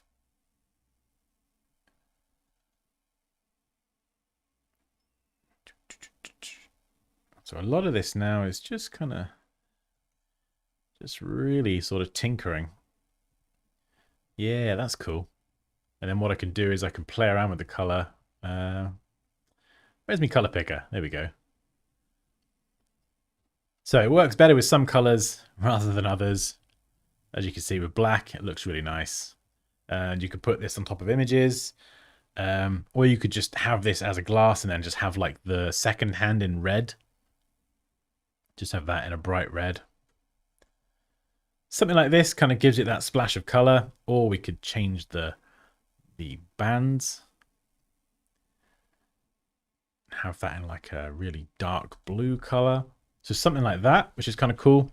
And then keep the main sort of watch face. With the glass and everything. So I could go for like a red there. Same red on the second hand. We'll go black background. Badoosh. And there you go. You've got like a very kind of stylized watch icon. We've got some colors. So let's say you've got brand colors that are red. You could bring that in there, but then you've also got the kind of cool glass style effect. But yeah, that's turned out all right. That's turned out all right. I'm happy with that. And you can see quite a nice, I mean, it's a bit messy over there. It's got very, very untidy. But as you can see, oh, where's the original gone? Hang on. I got rid of the original one. Where are you? There we go. Let's put it back. Oh, made me panic for a second then. Right, there we go. Let's get you in the middle. Let's get you in the middle.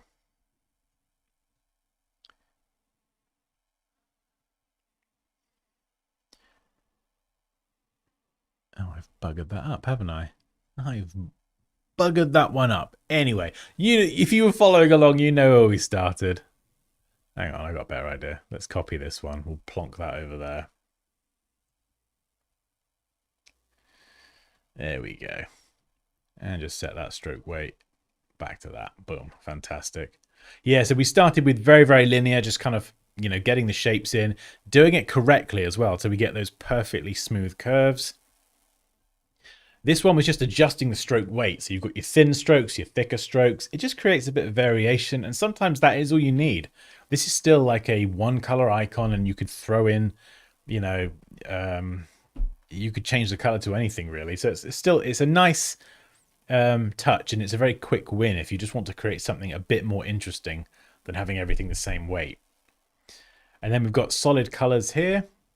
You could do another variation on that is you could do solid color with the strokes. So if I'll just do it really quickly. I kind of missed that one out actually. So what we could do is just pop this in there. I love that personally. I really do like that. Not sure how and why I missed that one out. But there we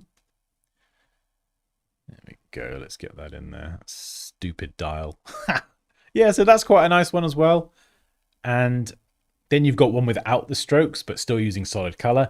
Again, we've got a gradient one over here, but we could also do another variation that is Still has a black stroke, or as a stroke, but also has the gradients. And this can look quite nice sometimes. We're going down there, yeah, boom, there we go. Can mess around with the lighting and everything some other time. What do we got? Black stroke. Nope, that's white. You gonna let me change the color? Yep. What's the weight? Yeah, so we're still keeping that stroke. In fact, we could even let's throw a nice green gradient behind it. This can look quite cool sometimes. So what I might do here, for example, is I might change that stroke color to like a really dark green. And so you pick up some kind of character of the background, or if you're doing this for a brand, for example, you just kind of get some of that character in there. And it just makes everything kind of fit a little bit more rather than just having every stroke as black, you know? Obviously, those colors need a bit of tweaking. Like I would need to go into the gray here and introduce a bit more of like a greeny hue. So just nudge that over a wee bit. Maybe a slightly green hue on the watch face itself.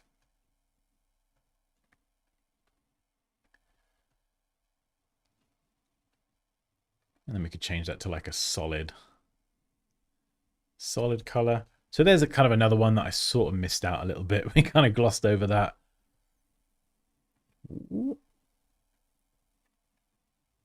But yeah, that would be yeah,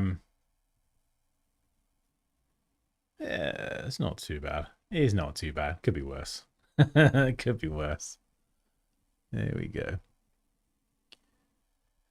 Yeah, so that's kind of using gradients, but still keeping the stroked outline.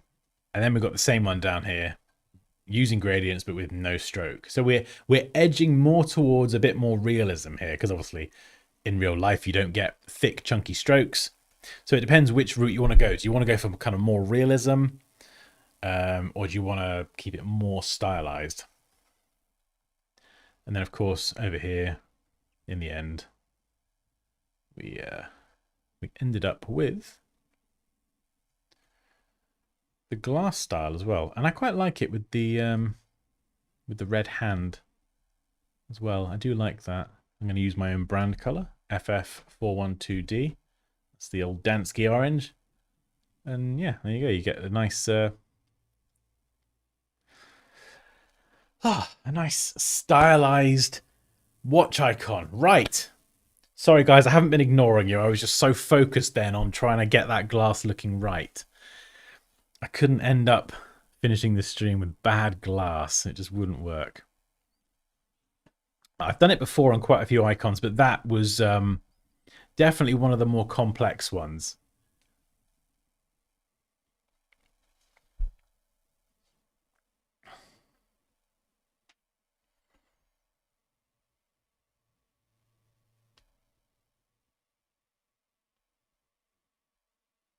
Oh, I'll catch you later, Reese. Thank you so much for joining the stream, mate.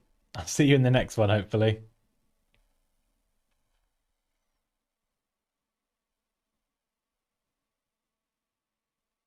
The amazing thing is we can watch a professional at work for free. Oh, thank you. Yeah, I suppose it is pretty cool, isn't it? Yeah, it's... I mean, I'm always kind of working on little bits and pieces, odds and sods, things and this and that for tutorials and other upcoming videos, so... I don't know, you know, with this sort of setup, I could just quite easily just throw the camera on and let people watch me as I work. I don't mind.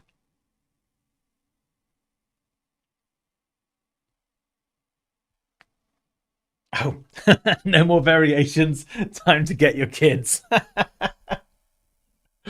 Oh, yeah, I know. Do I have to? Do I have to? Can I not just stay here?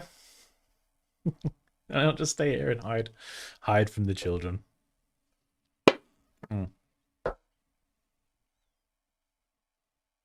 Oh, I mean, I feel like there's so many variations we could do here as well. Just one more.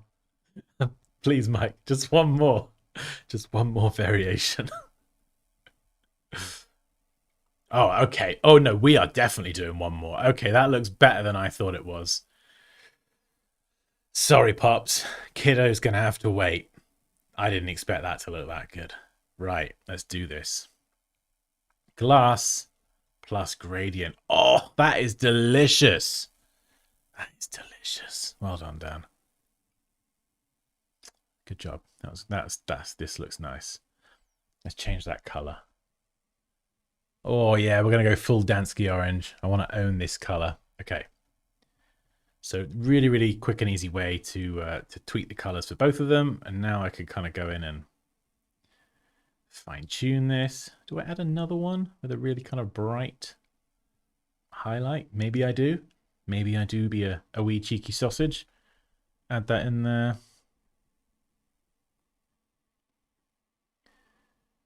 Oh, that is looking tasty. That's looking tasty. Not gonna lie, I'm quite happy with that.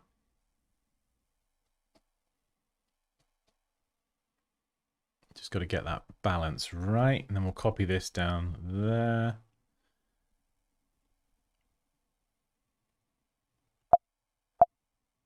Oof, that is nice. Yeah, so we've got, rather than going full glass, we've gone mostly glass. And then introduced a bit more color back in there. Which, as I say, if you're doing a suite of icons for a particular brand, for example, it's a great way to kind of get their color in there. So you could design, like, I don't know, let's say you need 6 icons. This is one of 6. You could give all these icons the glass treatment and then get a speck of yellow in there for each of them somewhere. And it makes them feel custom. It makes them feel unique to the brand. Oh, I'm happy with that. My work here is done. Whew.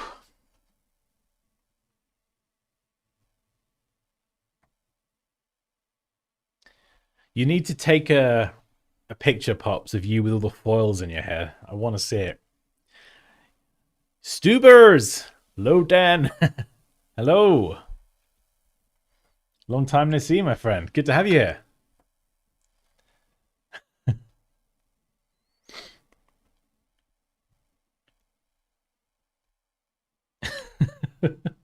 How to make a 3D shiny Mickey Mouse in Illustrator. My goodness.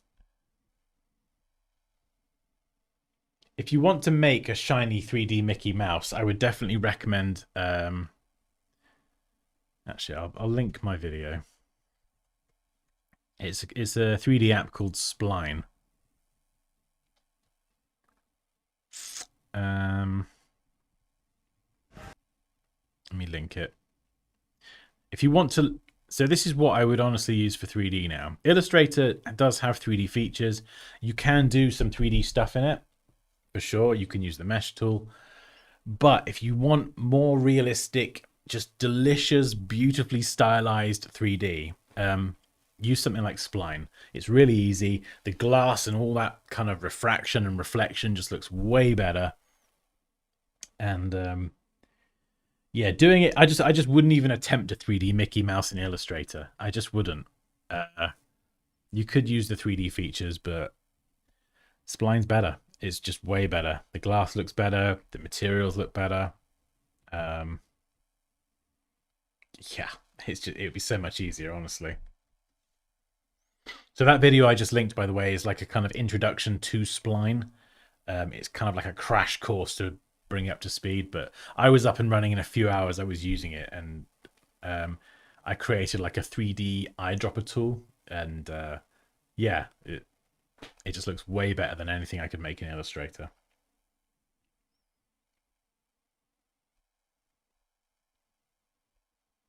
Oh wow, you moved house. My goodness, I bet that was a huge undertaking. Christmas work, yeah, tell me about it, man. Goodness. Christmas work, New Year's, birthdays, all that jazz indeed. Tome, hello. Look at the clean, simple design here. Oh, love the clean, simple design here. Yeah, we've kind of gone through a bit of a progression. From linear icon to stylized to fills and strokes to gradients to watch hands to adding glass and then finishing off with glass with a bit of color. Yeah, that's yeah, it's been good fun today. I enjoyed this. Chinonzo, yo, Dansky, hello.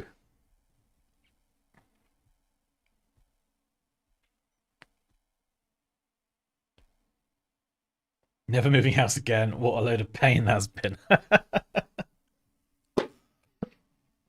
Yeah, I think everyone I know who's moved house and gone through that process says the same thing. It's just nightmare. Nice clock. Thank you, Roger.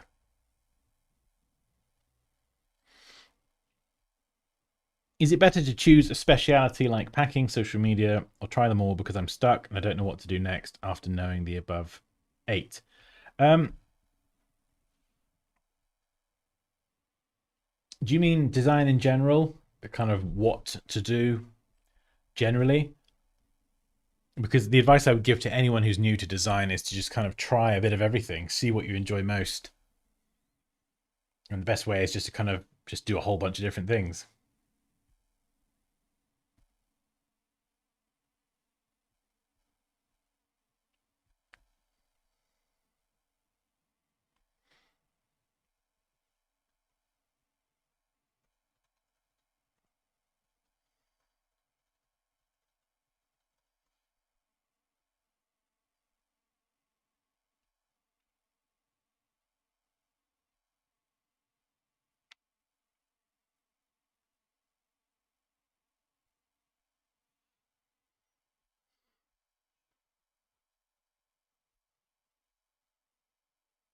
Is it going on your website? What, this one? Maybe. It might end up somewhere. I'm not really sure.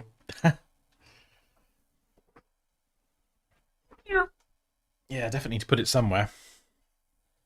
Roxy, hey Dansky, just joined finally. Did you check if Illustrator file can be imported to Spline? Yes, I think you can. I'm pretty sure you can import SVG files. So if you save your graphic from Illustrator as an SVG, you should be able to import it into Spline that way.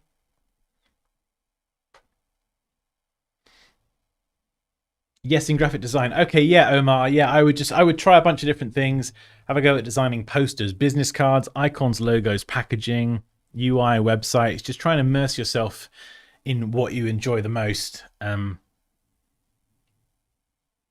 Yeah, just kind of if you're new to the industry and you're new to graphic design, just kind of get a feel for what you enjoy doing. Or if there's a need for a particular type of design and you think, hey, I could fulfill that need.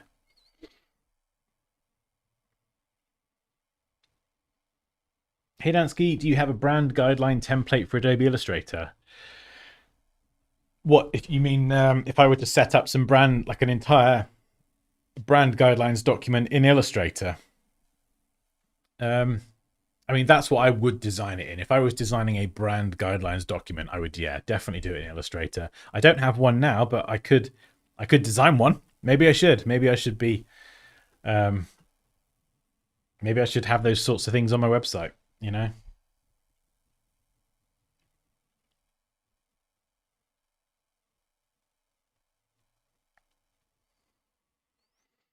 Manuel, I'm 33, turning 34 this September.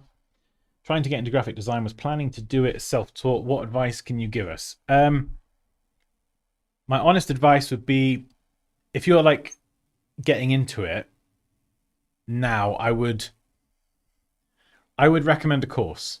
Obviously, there's my course, but there's loads of other courses. It depends on what you're looking for in your budget, how much you want to spend on it. But I would do a kind of crash course to learn Illustrator in its entirety. Like, because if you're going to do any type of graphic design, Adobe Illustrator it's just the best app for it. Photoshop's great to use that as well. InDesign, that's great as well. But Illustrator is like, it's the Adobe kind of industry standard, and you can do so much. Illustrator is like logo design, icon design, typography, posters, business cards, signage, t-shirt graphics, vehicle you can do so much stuff with Illustrator. So that's why I would say learn Illustrator. do some sort of crash course where you can just learn it in its entirety. And hopefully through going through that process as well, through that course, you will be able to get a sense of what you enjoy doing the most. Like I was saying to Omar, like just sort of figure out, what you like to do.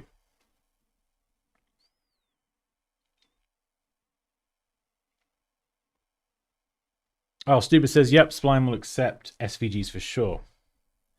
My 3-year-old did his first Photoshop paintings over the holidays. I will upload to the design review folder. Yes, oh, absolutely. My 3-year-old. Oh, that's so cute. Ben, you've definitely got to do that. You've definitely got to do that.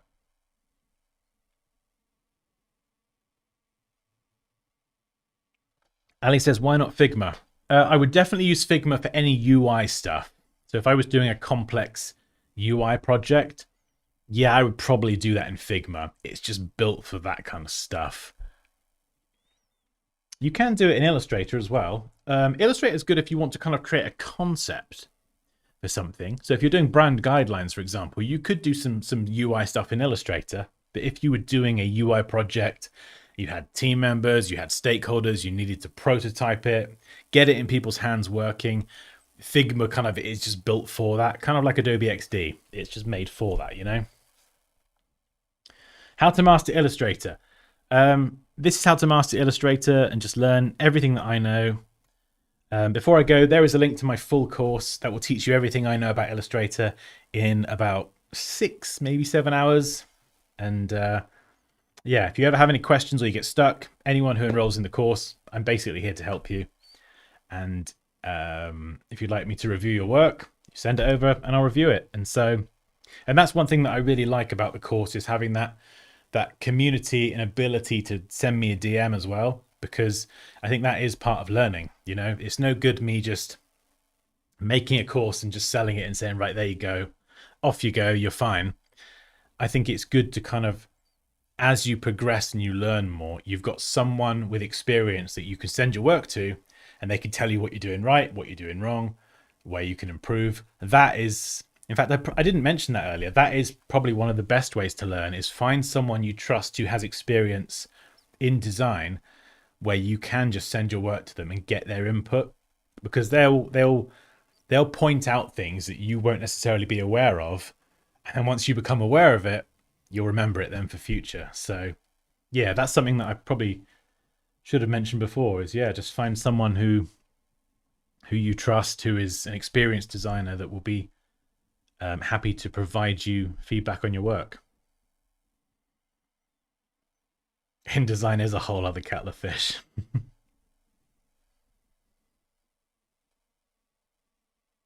Oh, amazing. Amazing. I inspire. Oh, I'm so glad they're helpful.